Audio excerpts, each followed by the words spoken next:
এক পেশে ফাইনালে সানরাইজার্স হায়দ্রাবাদকে ৮ উইকেটে হারিয়ে তৃতীয়বারের মতো আইপিএলের শিরোপা উঁচিয়ে ধরেছে কলকাতা নাইট রাইডার্স। গতকাল চেন্নাইয়ে অনুষ্ঠিত ফাইনালে নিজের প্রথম স্পেলেই ম্যাচে ছড়ি ঘোরান অস্ট্রেলিয়ান গতিদানক মিচেল স্টার্ক। ম্যাচ সেরাও হন তিনি।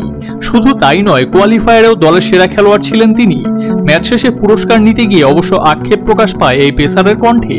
আইপিএলে পেয়েছিলেন ইতিহাস গড়া সর্বোচ্চ মূল্য 25 কোটির বেশি রুপিতে তাকে দলে নেয় কলকাতা নাইট রাইডার্স। আসর শেষে নিজের 25 কোটির মূল্য সম্পর্কে স্টার্ক বলেন, আমি দীর্ঘদিন আইপিএলে খেলার সুযোগ পাইনি। এবার কেকেআর আমার উপর ভরসা রেখেছে, তাই অনেক বছর পর আইপিএলে ফিরেছি।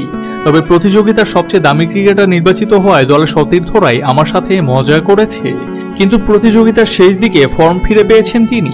তার কৃতিত্ব সাপোর্ট স্টাফদের দিয়েছেন অস্ট্রেলীয় পেসার। তিনি বলেন, সাপোর্ট স্টাফরা সবসময় পাশে ছিল, আমাদের পেছনে অনেক সময় দিয়েছে। ওদের সাহায্য না পেলে শেষ দিকে এভাবে ভালো বল করতে পারতাম না।